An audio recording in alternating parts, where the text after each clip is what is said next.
Hello, welcome to my channel, Another Bibliophile Reads. My name is Greg, and today I am doing the How Do We Rate Our Books tag.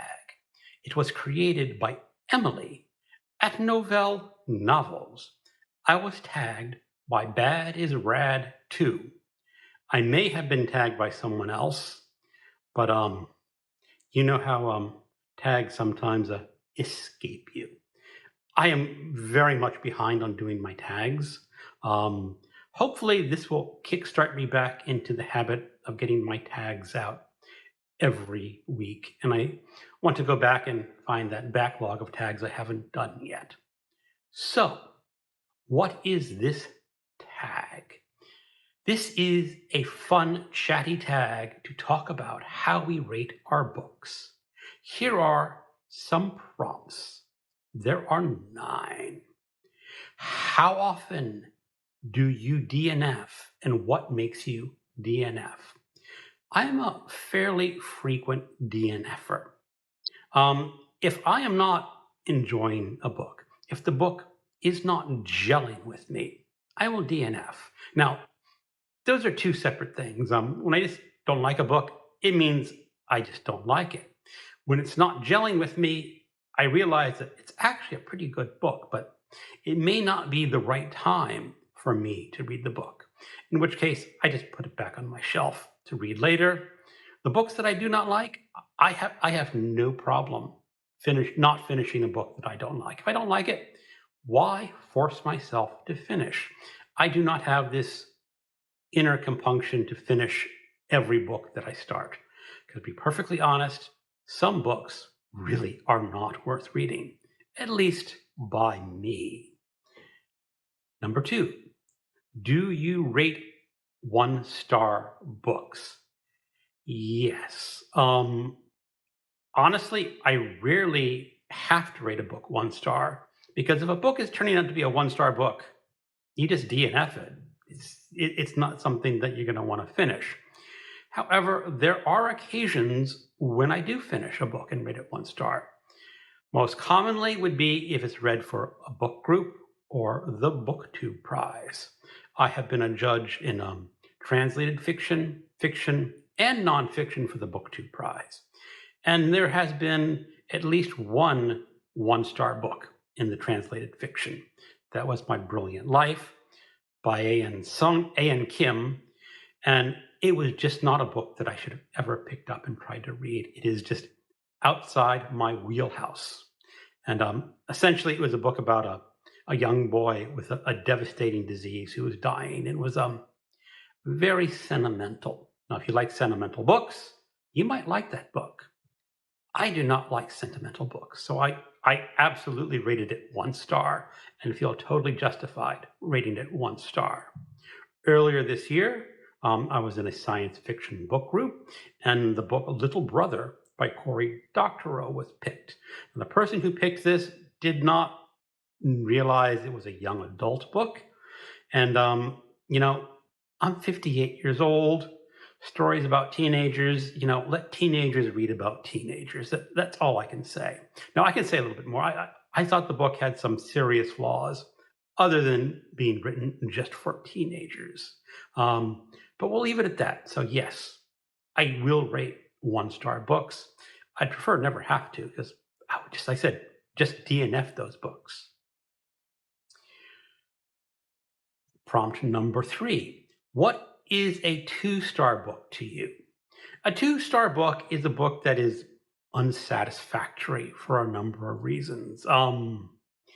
Usually it's the plot line that gets a little out of control by the author. That author tries to do some things that are, again, just not in my wheelhouse.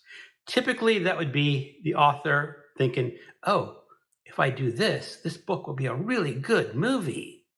That's very typical of how I would rate something 2 stars, just unsatisfactory. Not necessarily really bad, just unsatisfactory. Number 4, what is a 3-star book? Oh, is a 3-star book good for you? Yes, a 3-star book is completely satisfying. It is a good book. It just means that there's nothing special to it. You pick it up, you read it, you enjoy it. But when you put that book down, it just disappears from your mind because there is nothing special about it. And a lot of times, that's exactly what I need to read sometimes, because if my brain is overwhelmed with, let's say, William Faulkner, picking up a 3-star book that's just pure entertainment is just the right choice. Number 5, what does 4 stars mean to you? 4-star means that this book is above average. It has some really good points, and it is memorable. When you set it down, you think, yeah, that had some good points. And a 4-star book is something maybe you'd want to return in the future and reread it after a certain amount of time because you enjoyed it, it's above average, and there is just a little bit extra in that book.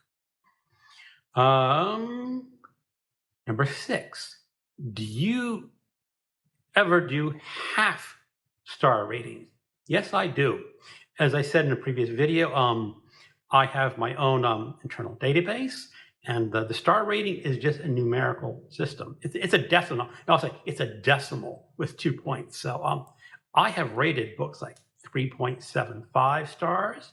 Sometimes I do 3.99 stars. Now that's getting a little picayune, to rate it 3.99, but that's just in my mind saying, this could have been a really extra special book, but it just lacks something. I don't use Goodreads, so I'm not worried about that. I do use, I think I have this question coming up later, so we'll stop for there. Number 7, do you rate books 5 stars often? What do 5-star books do to make you rate them that high? I'm very hard on rating 5 stars. That book has to be really special. It has to go above and beyond just being a little bit better than average. It has to be a great book. Now, obviously, picking up an ordinary thriller novel, you're not going to get 5 stars out of that too often. If you're reading an ordinary thriller and it's really great, I would stop around 4.5 because 5-star should be something special. It should be a reward to the book that just not any book can achieve. Examples of that would be like The Sound and the Fury by William Faulkner, which is an absolutely intense and magnificent book, although not necessarily as entertaining as a 4.5 thriller. Number 8, has your rating of books changed over the years? I don't think so. I think I've always been very tough to rank books 5 stars, a little bit generous with the 4s and the 3s. Now the 2s and the 1s, again, you're not going to get a whole lot of those. 2s much more than 1s, because I said 1s, you just D and F. Prompt number 9.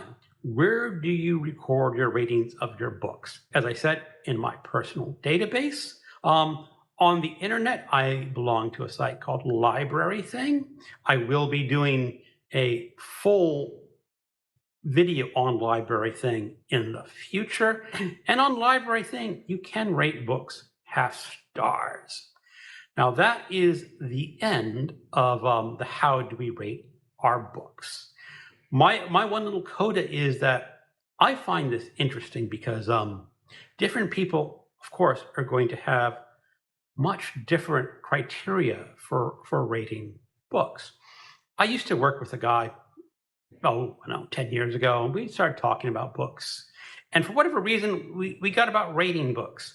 And his rating systems, I remember, was like, if you like the book and no real flaws, 5 stars. I thought that was a little too generous for him. But watching these videos, there may be people just like him out there who think the exact same way. So this little tag could be useful in understanding how people rate their books. Now that is the end. I am going to tag a few people. I have done some mild searching, make sure they have not done these tags. I don't think these people have done this tag yet, but who knows? I've seen this tag with a slightly different name variation from time to time. So if you've done this tag, or if you just don't want to do this tag, don't feel obligated. And the people I want to tag is Bark at Book Time with Elvis, Sarah, the Bookish Knitter, Anna Novella, and Ellen at Big Hard Books and Classics. Thank you for watching, and keep on reading.